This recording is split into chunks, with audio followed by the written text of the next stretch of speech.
Hello again, my friends, and you are my friends, and welcome back to another Matchday Ticket full-time show. I am your host, the Governor. I want to hear from you guys and girls this evening. How are you feeling after that absolute shower of, well, you tell me. You tell me. Just to let you know how clubs are doing with new managers. Portsmouth have just beaten Shrewsbury. Dear oh dear, Callie. Dear oh dear, Coxie. If I speak, I'm in trouble. Talk to me. Talk to me. Coxie, Bricktop, I'll let you go first, mate. Thanks a lot, mate. Joe, okay, I'll tell you what. I'll get some comments from the chat. Joe Dickerson, Death Taxes, Chambers lumps it long. Anderson, no pace and power behind. Look, let's have this straight. Okay, James Norwood. He might be Town's best striker, but he'll be Peterborough's fourth best striker. That's why we are where we are. Okay, let's be real. The most expensive part of the football field is your strike force. 13 years of underfunding. That's all I'm going to say on the matter. Marcus Evans was there watching it today.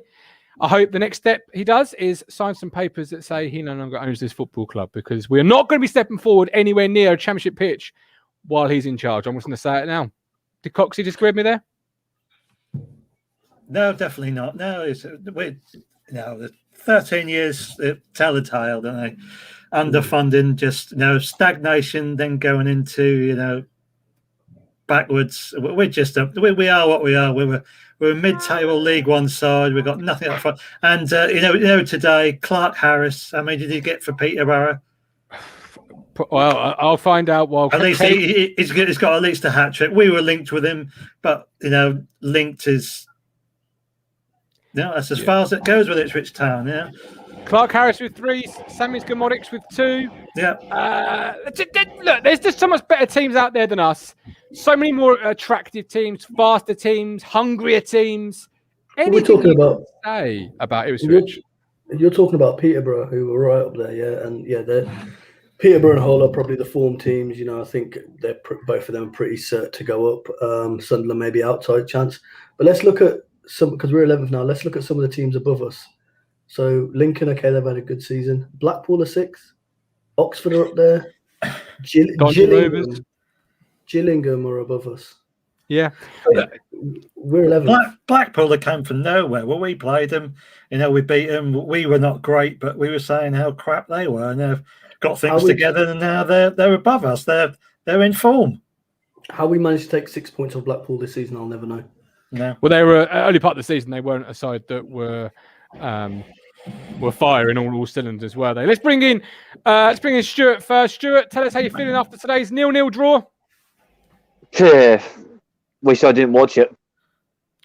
I'm with you. It was a real struggle. I tell you what, there was an old joke in the 90s. If you couldn't sleep, put American baseball on silent. You'd go to sleep instantly. Yeah. We're the new remedy, Coxie. We literally are the new remedy for not being able to sleep. Yeah, Ipswich Town, the new remedy for insomnia. There it is, right there. Well, just Stuart, where did it go wrong today for you? Because I'm not celebrating a 0-0 way at Wigan, who have. I'm not either. Sold all their best players. I'm not buying what Paul Cook's selling. I'm just gonna put it straight out there now. I don't know what. To be honest, I'm sort of leaning. I'm leaning that way as well. I'm leaning towards that. I just think the players didn't leave the coach. If I'm honest, they didn't show for it today. Players didn't leave the coach. Callie.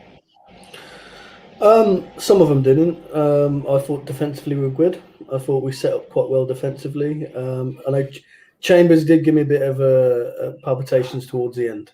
Callie, you played Wigan, where Joe Garner hasn't been in the country since December, and he's their second top goal scorer. I'm not buying defensively. We were sound. We should be defensively sound. But you say that, but this is still the same team that makes stupid mistakes. 3-4 months ago, we'd have probably lost this game. We'd probably given away something stupid or made a mistake or that. Where Chambers let him in last right at the end, and then Toto had to slide and Holy picked up the ball. That could have 3-4 months ago we'd have lost that game. It was a fair result. I don't think we did enough to go away with 3 points. I don't think they did enough really. So the only positive, that's the thing, the only positive is our back 5. I'm not even talking about our 2 holding midfielders or whatever you want to call them. I thought Bish was okay. I thought he was better than what he's done previously. Giselle, I really rate the guy, but he was shocking. And the last couple of games, I think Yates been saying it for a while now. Last couple of games, he's just so far off the pace. And then goals win your games, and we've been saying this all season. And whether you're James Norwood, whether it's Aaron Drinan or Ollie Hawkins or Caden Jackson up front, we're not creating the chances. But the thing is, it's like the strikers we have. The strikers we have are just, shocking. The attacking quality is shocking. We don't have any decent wingers. Guion Edwards, come on. He's got an under 23s lad, because let's be fair, Dobra's not at full. I don't see him as a full-time regular, but he's an under 23s player that's come in and made Guion look, completely out of his depth. He came to life though, Stuart. Guion for a period. Yeah. Somebody replaced the Duracell batteries in him, because suddenly he was he was beating 2 or 3 players and looking like the Guion we bought from Peterborough. Well, he was doing what Bennett's does, right? He just got a slightly better cross. Bennett's will beat a player and he'll carry you up the pitch. There's no end product. No, absolutely. I've got a lot of waiting. So Stuart, appreciate you. Love the hoodie. You are the man, Stuart. You are the man. Stephen, David Hughes is really struggling to see out the 15 out of contract players he would resign. I would resign 0 of them. How about you? I'm probably close to that. I'm beginning to wonder if these players really do want promoting. Let's think about it. I was trying to think. I got about 60 minutes. I checked out, and I thought I still watched it, but I just checked out. I wasn't interested. And I thought to myself, well, think of it from a player perspective, not a fan point of view. You're at a comfy club, you're getting a good wage. If you go up, this team will get embarrassed. The players know they will get embarrassed. They will not be here if we go up. They shouldn't be here if we stay down. But they're thinking from a perspective of my job. Yeah, I have more chance of staying here being in League One than I have in the Championship. So do I roll the dice? We don't know how they're thinking. They don't look like they're putting in a shift in. Every single cross.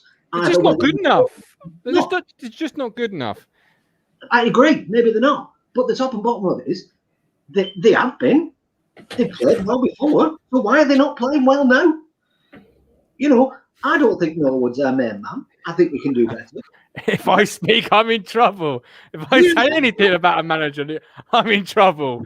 I told you the players aren't good, Stephen. They're not good, but you should be getting more of a tune out of this squad than 0-0 against Wigan. I haven't seen how many shots on target we had today, but I'm willing to bet it was probably something really woeful. We've had 8 shots, 4 on target. Come on, Callie, how many? 8 and 4. How much shouting? How much shouting can Paul Cook do? During the match. It's up to the players to listen to what he's saying. If they don't, if they can't listen now in game, you can listen all you like in training. If you don't listen in game when he's saying do this, do that, they're just ignoring him, completely ignoring him. Yeah, completely ignoring him, Daryl. What about you? So completely ignoring him or not, you're looking at there's really no reason that a manager should have to bark instructions nonstop through a game that players then have to pick up on.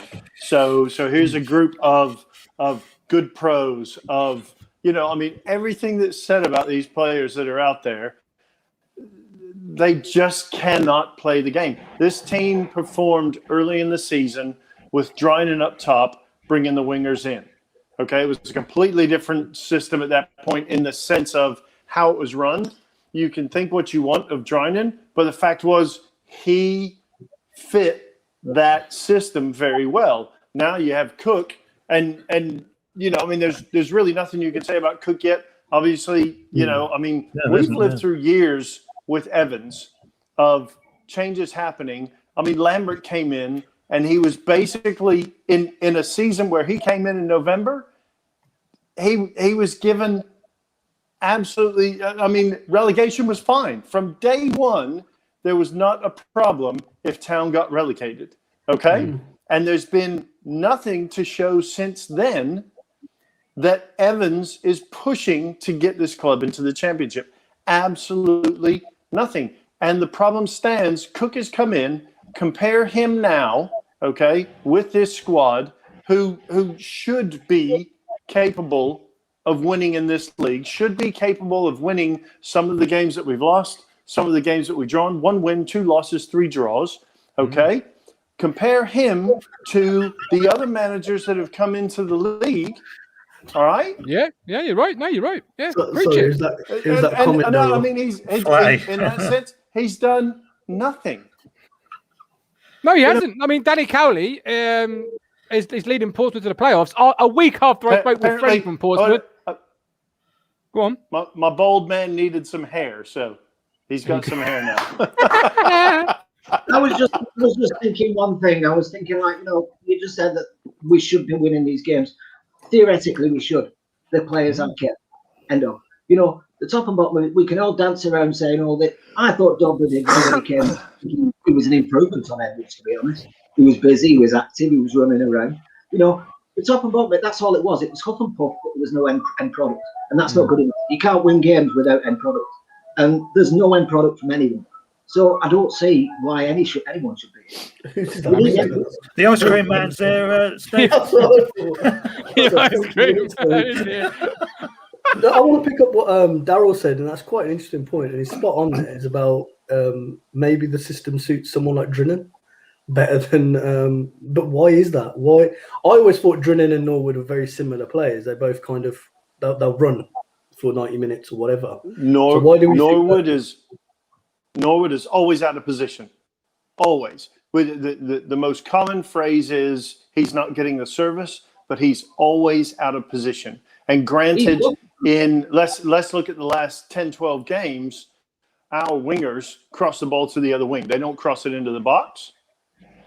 But Norwood is almost never where he needs to be to receive a ball. And when it comes in, I mean, how many shots did he take today from outside the box? He should never be outside the box when the defenders are in the box. And that's where he ends up. And so many of his shots in the last year and a half have hit that first man. It seems like he's waiting for the ball to come to him, and he's not anticipating where the ball might go. Well, isn't that just ill discipline? I mean, you're a professional footballer, isn't that ill discipline? Like stay in your position. But as I was saying before the game, system, players, system. You find the system to suit your players. This is where I'm getting really sort of frustrated because I've heard for 8 months how the players are better than what the manager was. It just needed this, just needed that. We're 2 points off the playoffs. If you put me in charge, I'd find a fucking system that worked because my job would be to find a system to get James Norwood, get Caden Jackson, get these players performing. I wouldn't try and force round pegs into square holes. Like, I understand Drinnan might suit the 4-2-3-1 as Darryl was saying, but if you've got Jackson and Norwood, you find something that suits them. Jackson cost you $1.5 million. Norwood's on good money. Isn't that just a short-term fix? I don't give a shit if it's a 10-minute fix. Win me a game of football.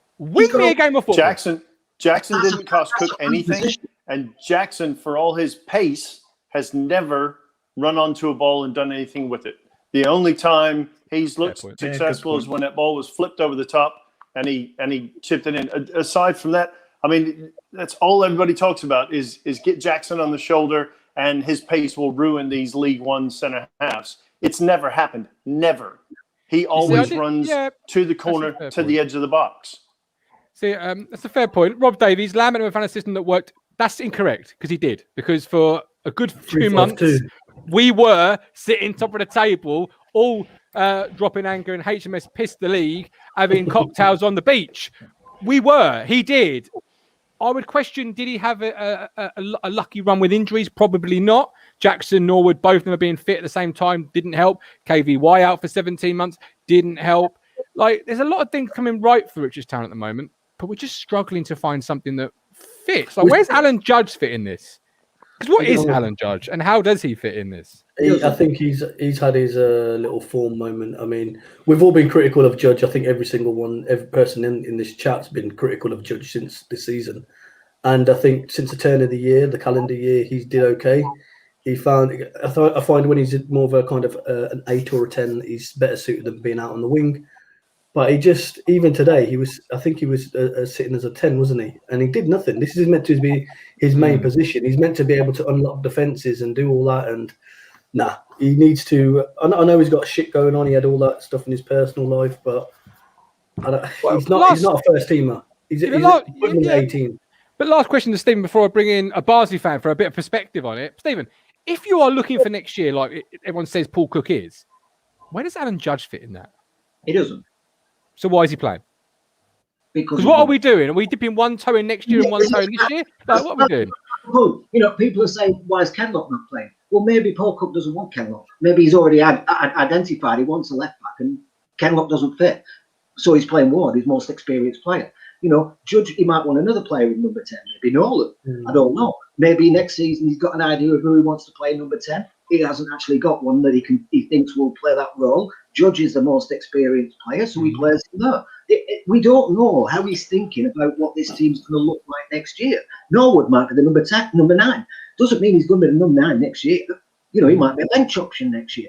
We're looking at this from we want immediate success of fans' perspective. He's looking at it. This is what I've got. I need to see what these players are like. I can't cast them out without seeing what they're like. That would be unfair. So we're all getting uppity and going, oh, well, he's playing crap players. But we know they're crap players. He doesn't. And he's got to look at them. He's got to give them a first shake. And he's got to say, look, at the end of the day, I'll have a look at you. I'll decide what your future is. And then I've already got a list of players I want to bring in if you don't fit. I think that's what he's done. If we don't go up, then so be it. But I don't We're want not going up, Steve. I don't want Yeah, to go up. but you weren't saying that a couple of months ago. I wasn't, no. So but I am now. what if not going up is what he's been told to do? You know, I mean, you think about it. You know, everybody said, when Town went to League One, now all of a sudden they're not getting all this television money. They're not, you know, there's all this money not coming in, but at the same time, the owner's saving a lot of money. So if his losses are smaller in League One than they are in the Championship, where he would have to spend a hell of a lot on contracts, why would the owner want to go up? I just want to make one quick point. Yeah. Why would Paul Cook accept that? I don't think he would. What I would love to see is a manager, like I think Mick McCarthy could have done, gone into the owner's office and said, look, back me or sack me. Because I'm not. The thing is, we don't know if he hasn't had those conversations. All right, I've got to bring some of the people in. Stephen, appreciate you.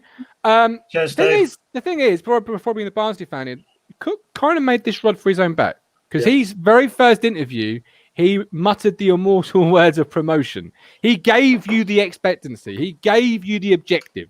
If he fails on that objective, is it right, despite the time period, to hold him to that? And you wouldn't say, obviously, remove the manager. That's ridiculous. But you must hold a manager to account when he sets his own objective. That's what I think. I'd like the fans to tell me. Barnsley, Mr.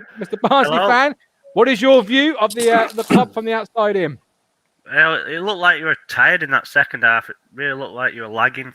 Absolutely. Like I said earlier, I think that centre back was the best player for you today. He looks a real talent. Him. Which, he should do against Wigan, you know, because Joey Garner is their second top goal scorer, and he's been in the country, as I found out midweek since December. It just looked like there's no creativity at all. Mm-hmm. No passes, no shot. Just seemed to be hoofball from the outside looking in. Yeah, Daryl, we were very slow in moving the ball today. Andre Dazelle midweek said one trick pony. Well, I've been trying to find the immortal answer to that question today. What trick is he? Well, no, and I think we know what it is. I mean, he has the ability to have that stunning pass, to have that killer pass. He does not have the players that can receive that pass. He does not, he's fine and he could be better. He can't be better here. We don't have the players to play along with him, you know, and to the Judge point, Judge has sort of settled down lately, but there were so many games where Judge tried to play 6 to 8 positions in the game, you know, so you're never going to get the best out of him when he's trying to sort of take the team on his back, but he's not capable of doing that.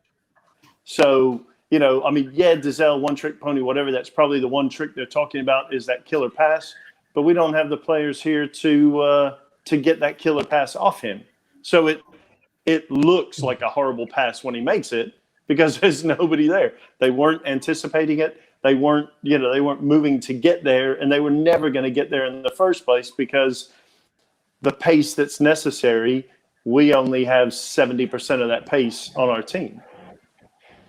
Obviously, So, our midfield today, no, it's fine. It was a highly rated midfield. You know, Bishop and Dazelle both highly rated by fans. How did you view them today from an outsider's perspective? I thought Bishop looked okay. I thought just when I said before I forget, some of the set pieces and the crossing delivery were absolutely woeful. Really well. I never fails to amaze me when a professional footballer can't beat the first man on a cross. You see, Welcome to Ipswich. today I thought they were quite good. Today I thought for us today they were actually quite good. I thought we were having a good day. That says it all, doesn't it? The one thing I think for the past 10 years, we've never been able to beat the first man. No. Think back to Grant Ledbetter, right? Beating the first man is not what we do. No, we lack quality in the most expensive areas. You know, when you're doing your fantasy football teams, what are the most expensive players? It ain't centre halves and ain't left back or right backs. It's your strikers. It's your creative players. I think you really benefit from having two up top, really. I think when there's one up top, it's just a lone figure running around trying to get the ball. But yeah, you absolutely. get target man, just knock it down to him. He'd probably be a better striker for you. We'll bring Mark in. Mark, what did you make of today's game? Totally disappointing as usual. Not as usual, it's become to use. I'll tell you, a few of those lads playing today, they've actually lost their jobs, probably lost their careers, because if that game was an interview for potential other buyers, they, won't be coming into our club to buy any of them. I also thought that if had it been a relegation game, we would have been relegated. They showed no fight, they showed no battle. I don't know what it is. I thought, like the defense looked okay, really did it. But again, it was against a team who don't score goals in League One. I thought we looked like a very much a League One team. I know everyone you're talking about Dazelle there again. I tell you, today he should be shining in this division, as should a few of the so-called better championship players. And they're not. Maybe the reason is because they're in the League One, and it takes a different quality of player. But maybe that's just me probably grasping at straws. But very disappointing, and a lot of work to done during the summer. I think you're right, Mark. I think you're right, Mark. I think would it be right in saying in games like today, Wigan drag you down by the scruff of the neck to their level, and they want to play you at their level. And today you needed somebody, be it Andre, be it Teddy, be it whoever, be it Alan Judge, an Irish international experience. You needed somebody to drag your team by the scruff of their neck up and put them on their back, and you play to your strengths, to your game. Is that fair to say today? We just didn't do that. No, 100%. I tell you, like this was beamed all week as he's had training for a week. That training's going on, but this is going to be the must-win game. So those players going out today knew they had to win. They had to win. It was a must-win game. I know it's our 36th must-win game of the season. The next week will be our next must-win game, and the following week a must-win game. Yeah. But it's like they didn't look today. Again, from the defense were okay, but from forward midfield to try to win, they just didn't look as if they were able to, and that's a huge problem, isn't it? Absolutely. And it's the first time I've really seen them not really putting in a shift, as in when they needed to, because today they needed to, and it just didn't happen. Daryl, before I let you go, I'll bring in Leander, because Leander's a big Norwood fan, and there's a lot of Norwood discussion coming up. I'll be back. I can see it. Daryl, I called it today like the final hurdle before the home stretch, and we mustn't fall at the fence. Well, we're now 11, 55 points, 2 off Blackpool, but 3 off Portsmouth, who have played the same amount of games as we have. Did we fall, or have we stumbled and still in the stretch? What's your feeling? No, I don't think we're any better. I don't think we're capable of getting any further than we are. So the constant comment is that Town are everybody else's cup final. But when do the 10 teams above us become our cup final? They never have. There's no way that our players go into every game so high, so high and mighty, thinking that, well, this team will never beat us because we are the mighty Ipswich Town. We haven't been the mighty Ipswich Town for 40 years. So there's no way. And as you bring in your girl, who's the big Norwood fan, if you haven't seen my tweet, go out and check it out. Norwood, Monkey Wrench. That's his new nickname is Monkey Wrench. 1 in 10. Thank you. Goodbye. Thank you very much. Love you, Daryl. Have a nice Lee, night. your man, James effing Norwood, was more like James Powderpuff Norwood. Fucking girl. Call me We're a girl. brought in the girl, yes. Yeah. Call me a girl. No, come on, man. Look at it. God's sake. Yeah, it's One in you've got to 10. be on the top. Look, on Norwood, he's still our best striker. Winning free kicks up top. He is a handful, and there's no Shoot doubt your about mic, it. Is he Callie. going to have a great game every week? Of course he's not. But he's got to have the service, hasn't he? It's the 3 players behind him. You know, that's the problem at the moment. There aren't 3 players behind him that he can bring into the game that are going to run past him. We're not getting enough runners past him. We haven't got pace or power. Our squad is too much the same. We've got 15 midfielders and they all play the same way. So you haven't got anything different. The bench looks good. You know, you make the substitutions. Does it? Whose bench? The what? Whose The bench looks good? Well, the bench looks better than what it has done when you talk about people like Carrot. But what I'm trying to say is you're bringing the same type of player on. You can't change. Yeah. You can't change the game. So, for example, if you've got people that are passing the ball nice and tidy, but you want to bring some pace and power on, Ollie you Hawkins have is to the stop man. that. You're just bringing the same people. You're replacing like for like. That's the problem. I think you started off well. The pressing started the first 10 minutes. You started pressing really well. You know, they didn't give him a minute to touch the ball, but then just seemed to slack off a bit. Absolutely. Well, that's the players, isn't it? That's the story, players because they're not. You know, they've had a week on the training ground now, so it's either Cook or it's the players. Which one is it? You know, before it was Lambert. It was Lambert, not the players. Mark, I'm going to stick up for you here. It was the players, not. Oh, sorry, it was Lambert, not the players. What's changed? Nothing has changed. It must be the players.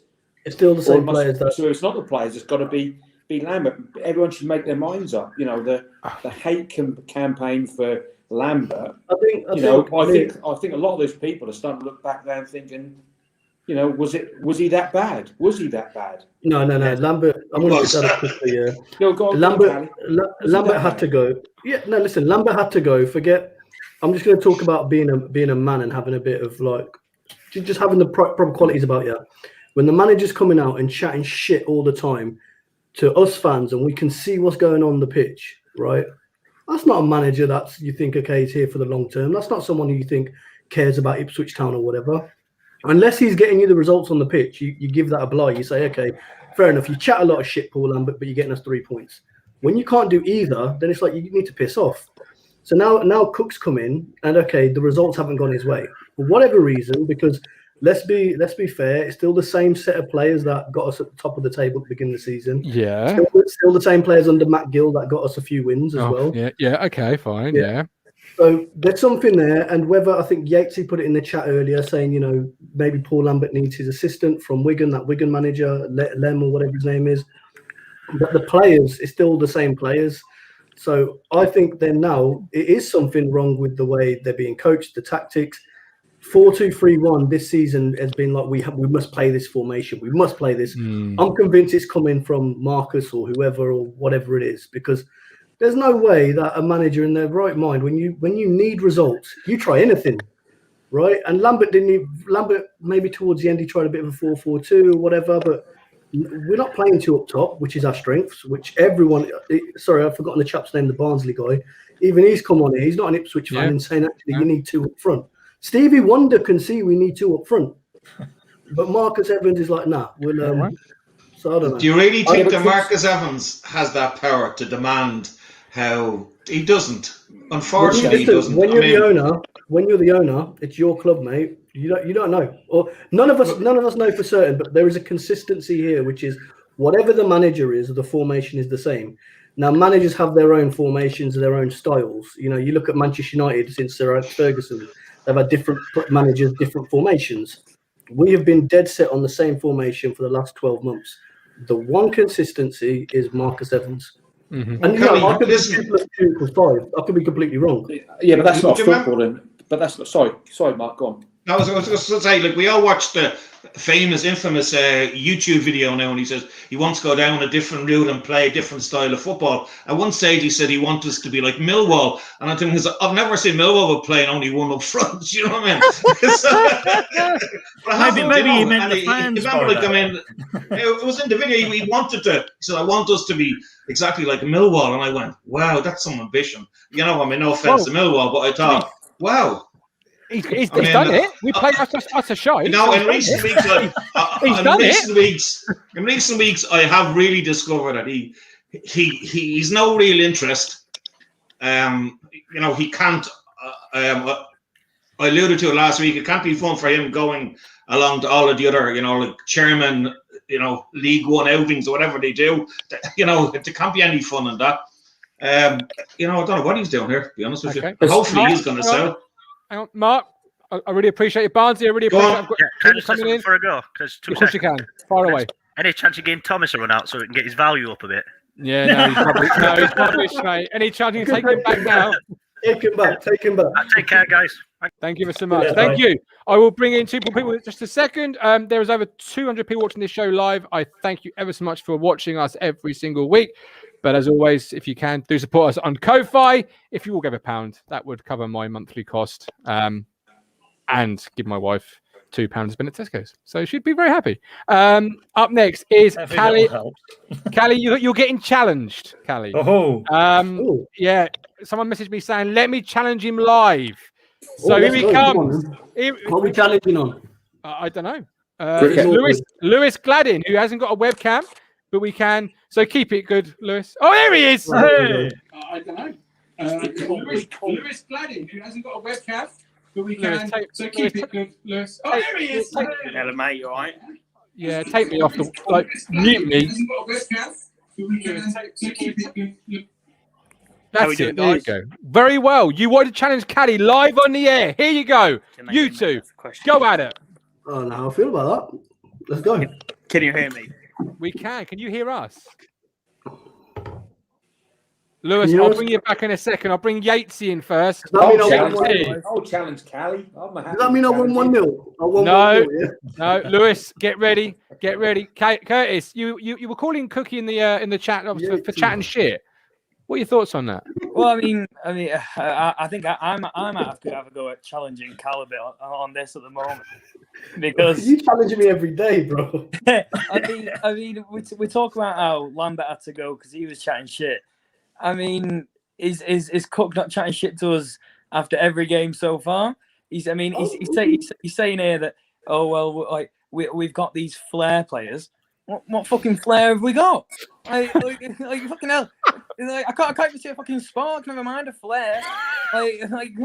We've got Dazelle, who frightens the living daylights out of the first man in the wall. We've got Dobra, who because he ended up with a concussion. Well. I mean, I put a tweet out about Dobra. I think someone said, "Oh, we need to have Dobra on in second half." I said he's too lightweight. Like, the man has immense amount of talent. You can see it.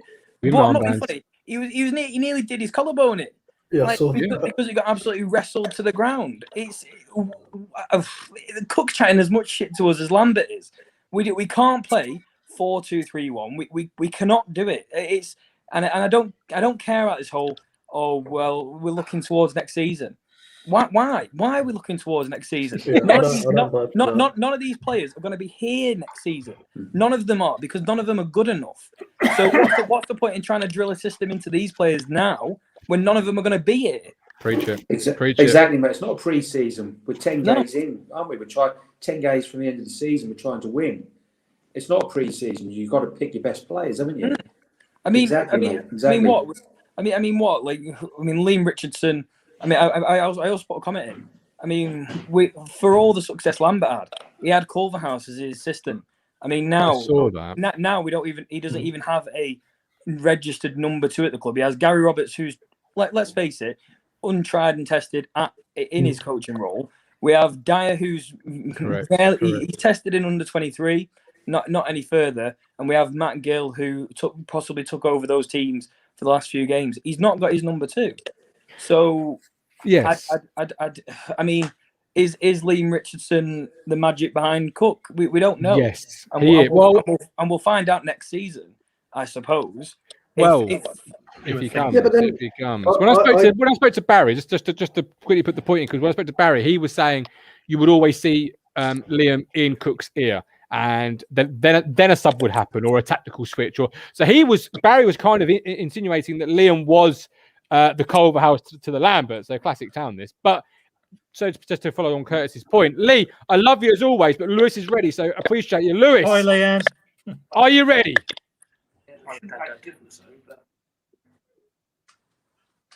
Can you hear us? Hi, Lewis. Yeah, Lewis. I think so. Yeah, I can hear you, Cal. Yeah. Go for it. How you Go doing? for it. Yeah, Go good. for I it. can't hear the gov though. Don't need to worry about the gov. Just go for Just it. me and you, yeah. Let's go. Me and you. We running the show now, yeah. Yeah, we're live on the show, mate. Yeah, Callie, me and you, yeah. call him out. Me and you. I don't know what I'm calling him out about. What am I calling you out about? I don't know. I'm a bit worried about. What's the beef, bro? What's the beef? The big concern with me and Scouse. Why? I think Douglas is probably the worst Ipswich player I've seen. And then when I watched Scouse a few weeks ago and he fell over on the halfway line and he's kicked the ball in the face, I'm concerned that the answer to our problems and Bitch is the person that shouldn't be playing. That concerns me. That's what when you're calling Bishop Scouse on. That's a big decision from a man like yourself. So yeah, to come back to your point on that. So like I said at halftime, I wouldn't have swapped it because we were chasing the game. But I think when you need that creativity, and the whole problem with our team at the moment is that there is zero creative spark. So when you need that creativity, whether it's a Dazelle, whether it's a Bishop in the middle, you need them to have that kind of not shackled as much in that number 6 role, or so to speak. You need them to have that creativity so they can roam forward. The only way you do that is you have a tried and tested sitting midfielder. Now Downs is out for probably the rest of the season. So the only person you have is Cole Scouse. Now, I agree, Scouse's first game back wasn't great, but that's back after how long or whatever. Bad knee injury and all the rest of it. But I actually thought he grew into the game. I thought then the following, I can't remember the following game, we had a full 90 minutes. He did okay, nothing spectacular. But the problem we've got at the moment is that creativity. The only way we can do that is by firming up someone in the midfield there. So either it's Dazelle or either it's Bishop, they can bomb on forward. Because you watch that first half, and I agree, Bishop grew into the game. Scouse has got for Ipswich as the second appearance for Ipswich Town at the minute. How many assists has Scouse got? Say that again, sorry, I didn't hear. Assists has Scouse got, second most appearances for their current Ipswich squad. Well, gathered by your point on where you're taking this debate, I can guess that it's quite a low. But before you even give me the stats, is he a number 10? Is he a number 10 or is he a sitting midfielder? Him and Dazelle, I think, are at 1,045 days now. So how many times has Cole Scouse played and we've kept a clean sheet? We've not a clean sheet. I think we've done that more than enough this year without conceding goals. But that's my point. Scouse isn't going to score you goals. Someone like Keenan Bennett's on the pitch, Dobra, they create activity within the field. We really don't look like we can score goals. It's great that we don't concede goals, but goals win prizes. Yeah, good man. In the same sense, goals might win prizes, but Bishop ain't got a fucking chance in getting a fucking goal. He's got about as much chance as getting a goal as Scouse has. So goals might win. My point. Where's he gone? My point was about Scouse there. Is I'm not saying Scouse is going to create you 10 goals a season. Scouse is there to sit. Scouse is there to sit so the other players can push forward. That's what Scouse's role is. When we're talking about assists and stuff, well, how many assists has Thomas Holy got or whatever? How many goalkeeper? My point. That's my point. That's not his role. Same as Bartosz Białkowski. How many goals did Bartosz score? None, because that's not his role. Are you comparing Bartosz Białkowski, Thomas Holy to Cole Scouse, who plays in midfield? No. Where's he playing? Water carrier. He's a holding midfielder. He's not. He doesn't. When do you see Scouse really push beyond into their half? right into their box. I think that was Lewis's point. Like, in 2021, you need modern football requires you to be an all-round midfield player. Long gone are the days of the Claude Makelele role where you literally just sit in your own half and do absolutely nothing but tackle and win the ball back. And so my point on that is you've got two players which are pushing forward, which are your Dazelle and your Bishop or whatever. They both push forward. We don't, they both then feel that, oh, I can only go forward so many amount of times. I need to sit for the rest. If one of them was like, well, you just keep pushing because Scouse is there and he's going to sit. It frees them up to be creative 100% of the time or push on 100% of the time.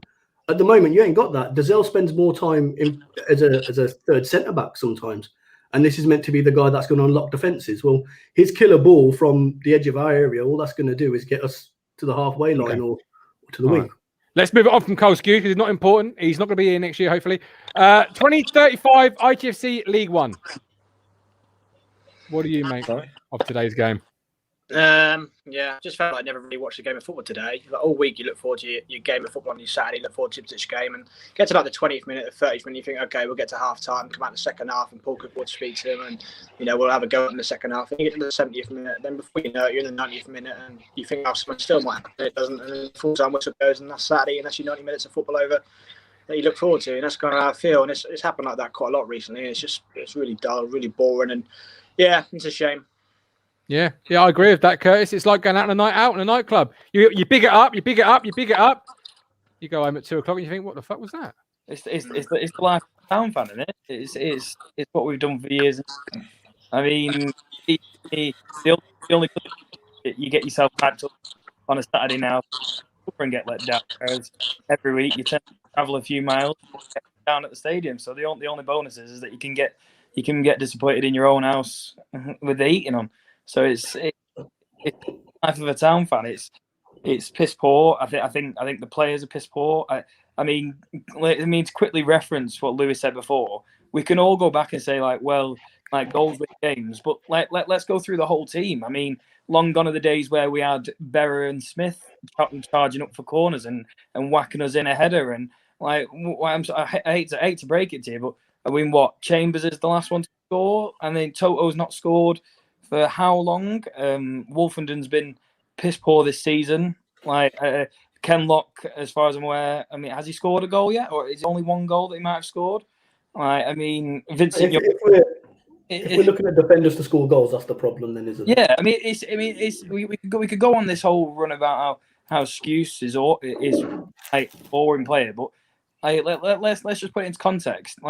This is the same player that none of us have ever expected to be whacking in 10 goals a season. We've never expected it. So to compare Bishop, who quite frankly is younger, likes to think of himself as this player that likes to charge through midfields, and yeah, he might do it every so often, in the same way that Dazelle might randomly pass a ball to one of his strikers. He might do it, but unfortunately, it ain't ending up in the back of the net.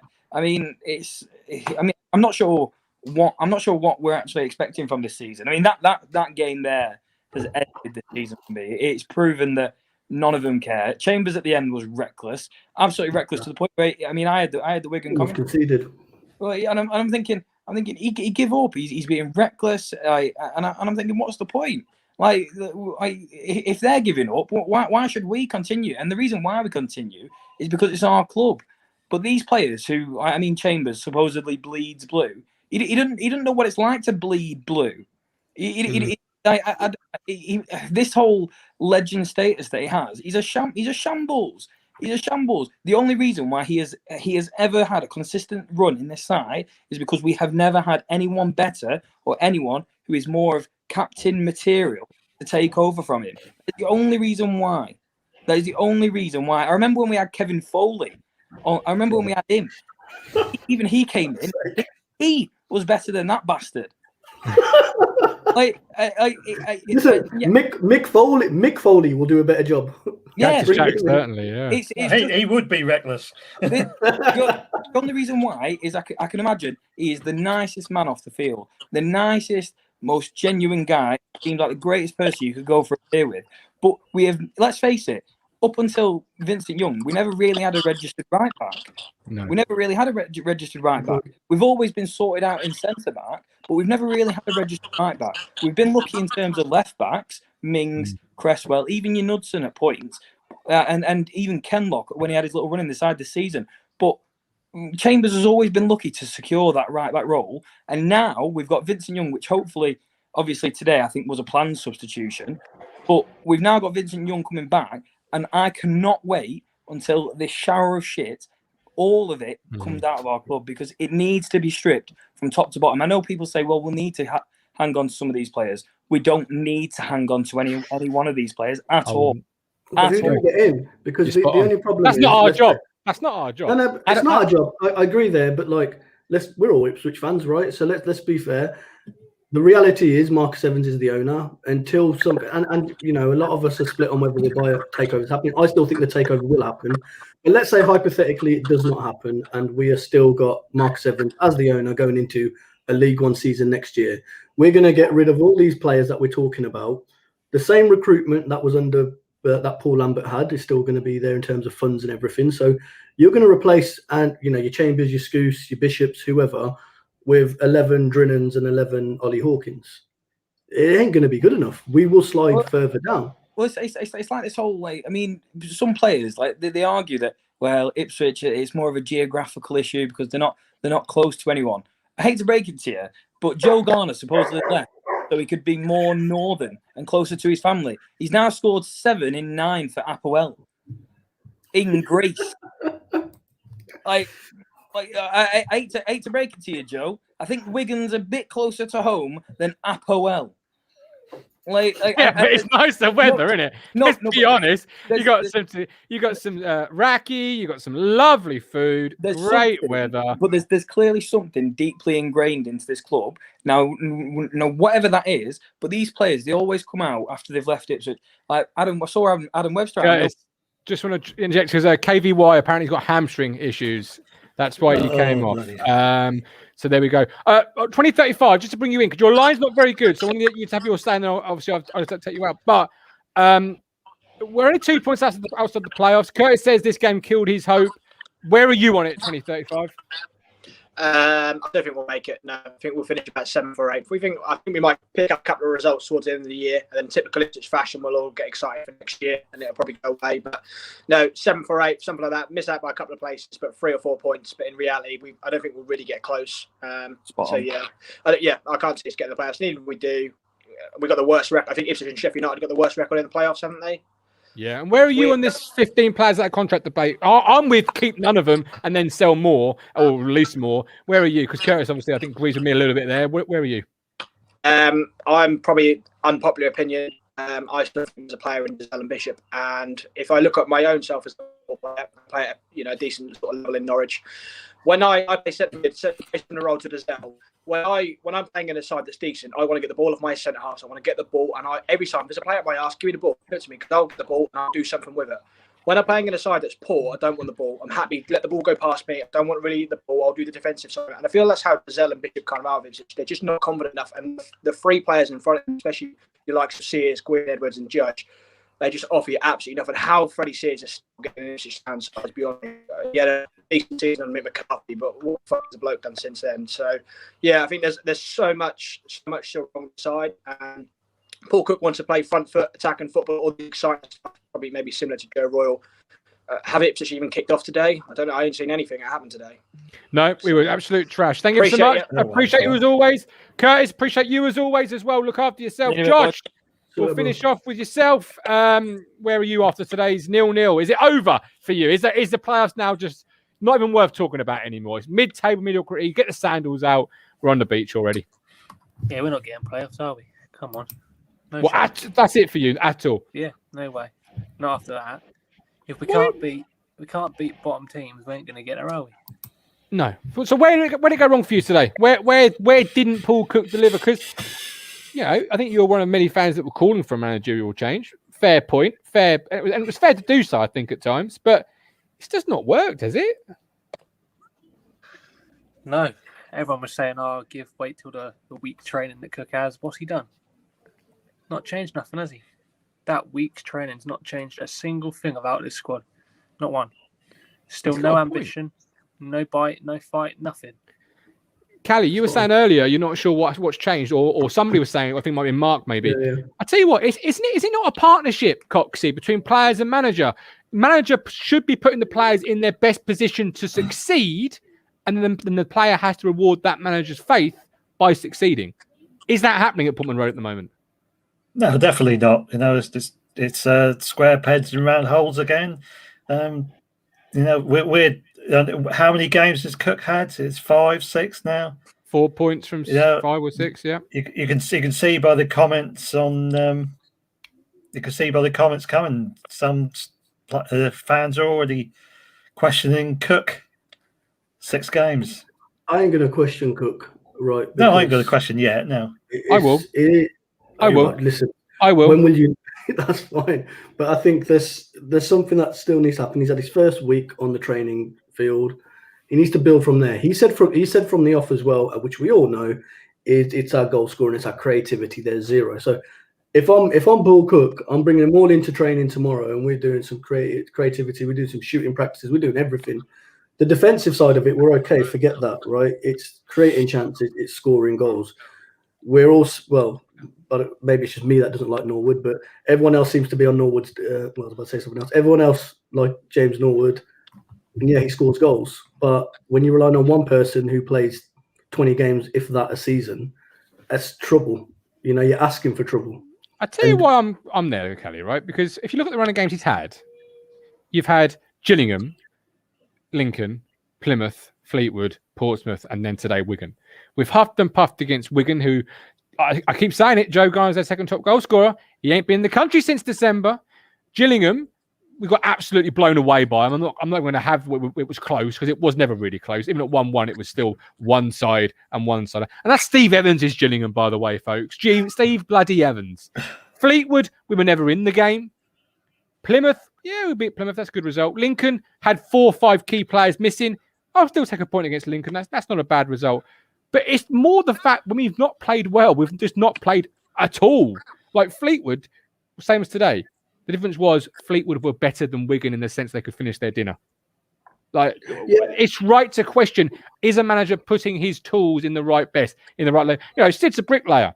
Would he use a concrete mixer to lay some concrete on, you know, ready for bricks? I'm not a DIY expert, by the way, in case you can't tell. Have you seen his work? He probably would. No, he probably would. I'm only joking, mate. I'm only joking, Sid. Do you know what I mean? Are you seeing players put in the best position to succeed? Well, no, they're not, because if they was, we'd have 2 up top. You talk about Wigan haven't scored enough, and Wigan have scored the same amount of goals as us, 39 this season. We've both scored 39 goals. Fair point. We've conceded 37, so we're on a +2 goal difference. They have conceded 64 goals, and we couldn't even get a sniff of goal. We couldn't, nothing. I mean, I know there's that, okay, you got to give Norwood chances. I thought there was some better play in the second half. I thought Darryl was spot on about, actually, when you look at Norwood's position, he's not where he needs to be sometimes. He needs a partner. You've got 2 strikers that are crying out for partners. They're both neither of them alone strikers. The only way we got that table is playing 2 up top. Listen, at this point, I don't care if he wants to play Freddie Sears and James Norwood playing together, as long as I've got 2 strikers up front. When we're playing a lone striker, whether it's the lack of discipline, whether it's the personnel or whatever it may be, 1 striker does not suit us.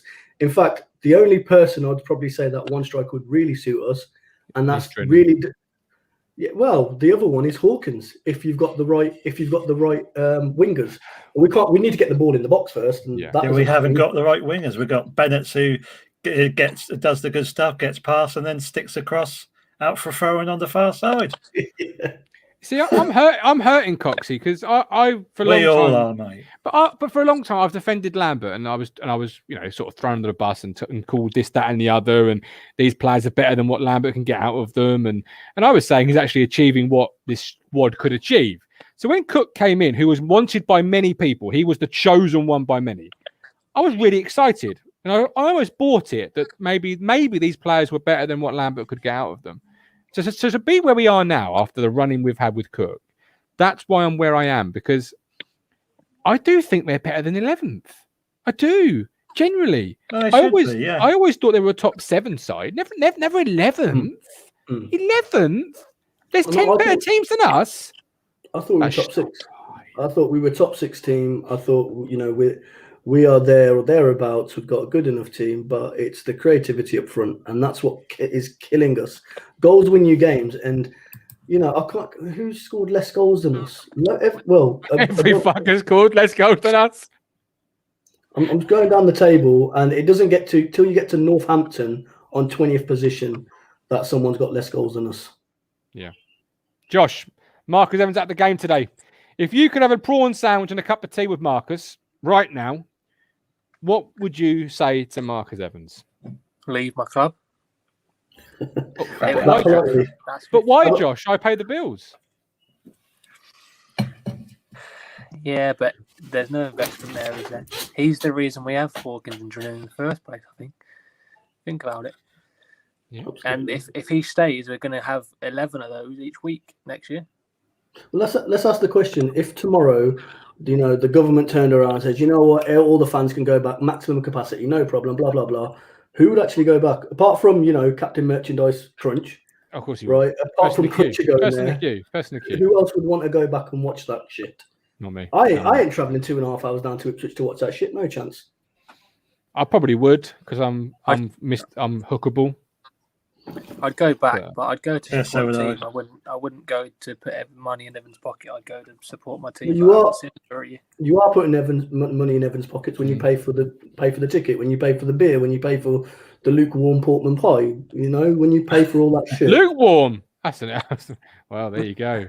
It's a guy called Luke who warms up the Portman pie. It's a general malaise, right? Because we're slipping towards mid-table, but everything about the Paul Cook change. Mark is into a statement about Rome burning, and it's not the time, and then Cook saying promotion. Like, we've been told to expect a top 6 finish, so I think it's only right you hold them to it. But there's this general sort of end of season malaise. I'm getting on this vibe on this show right now. I'm getting this sort of get the beach ball out sort of thing. Do you know what I mean? And Josh, is it over really? I mean, the running's kind.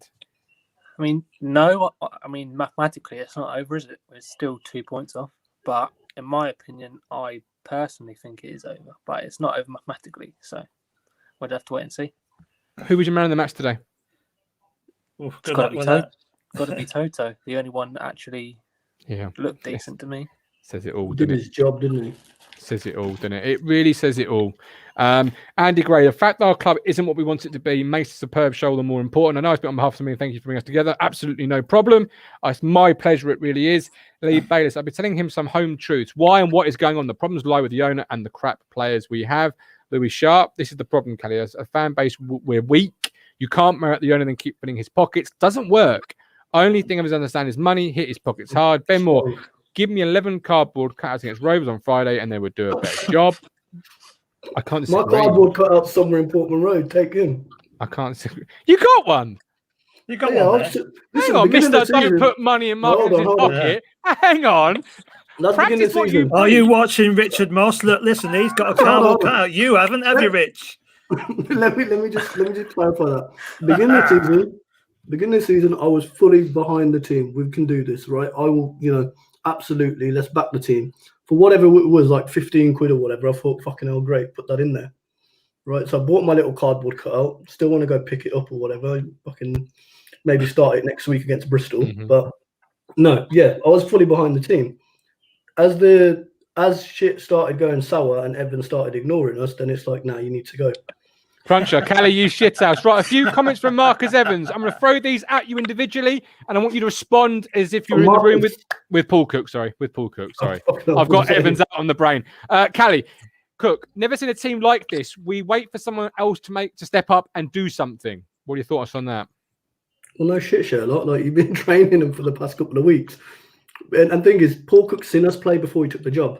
So for him to say, "I've never seen that," you have. You must have. You must have seen it, man. Yeah. You're like this next comment. They hope that someone else steps up, and that's not how my teams play. These fans will be disappointed, but no stone unturned. I want playoffs, Coxie. No stone unturned. I want playoffs. What does that mean to you? And what do you interpret from that sentence? This is Paul Cook saying this. Yes. He wants no stone left unturned. Well, that's that. What does he mean by that? Does he mean, he's going to look under the stones and try? The stones are players in the reserves. Is he just going to keep, trying different players? Is that what he means? I don't get. I don't get the analogy there of. Okay. Obviously, I haven't got the full conversation, but this is what I've got. They hope that someone else steps up, and that's not how my teams play. These fans will be disappointed, but no stone unturned. I want playoffs. We can see we're lacking, need ingredients to make a nice meal, and I'll find it. Some real fighting talk, I think, from Paul Cook. I think Paul Cook is coming out, and he's taking what I'm saying, for example, on the chin, and I think he's in his own right. He's a football guy. He's a good guy. He knows it's not been good enough. Fighting talk, Coxie, right? Yeah, that's a bit of positivity. He's saying to us, it's not over. He's not given up yet on the playoffs. That he will come back with a right hook, and he will find a left hook if he has to, or a jab, or he's already changed his ambition, then, hasn't he? Because he was talking about it. I think his last interview as well. He says, we ideally want to go up in the automatics, and he mentioned automatics and everything. And now he's accepted automatics ain't happening, so he's changing his ambition publicly. So he's publicly saying, look, we're not good enough. And that worries me, because when you're changing it straight away, managers should always be like, until it's mathematically possible, we're going to do it, we're going to push. And now he's saying, well, we're going to fight and try and get the playoffs. He's there basically, I think, to himself saying, we ain't good enough. His ambition, as long as he finishes above 11th, which is where Paul Lambert finished last season, as long as he can do that, then it's like, yeah, okay, we've improved. But that's a false position, because Lambert's running was quite kind, and it included Bolton on that running. So I think 11th's always been a false position. However, I'll bring some more comments into it. Brutal reality is we don't have any quality to open them up, and that's heartbreaking to say. We need a run of 2 or 3 games, and it will look different. What do you say back to that, Coxie? Yeah, well, yes, we do need a run or two, and yes, as Josh said, we have a, on paper an easier run, but you just mentioned the games we just have just had. We just had Portsmouth, we just had Lincoln. This reminds me very much of when England are in the World Cup. They're in the World Cup finals, and people say, oh, hang on a minute, the draw's been very kind to us. If we get through, then we avoid France, then we avoid Spain, Germany thing. Well, if you are going to get somewhere, you have to beat teams at the top. Even if it is playoffs, you can't rely on beat. But then, the truth is, today we played Wigan. Wigan are what, 4th bottom. If we can't beat them, I said all the way along, if we're going to get into playoffs, then we're going to shit house and get in 6th place. Callie, if we beat Bristol Rovers and Rochdale and we're in the playoffs, I'm demanding it now. Those are his words, according to my guy in the know.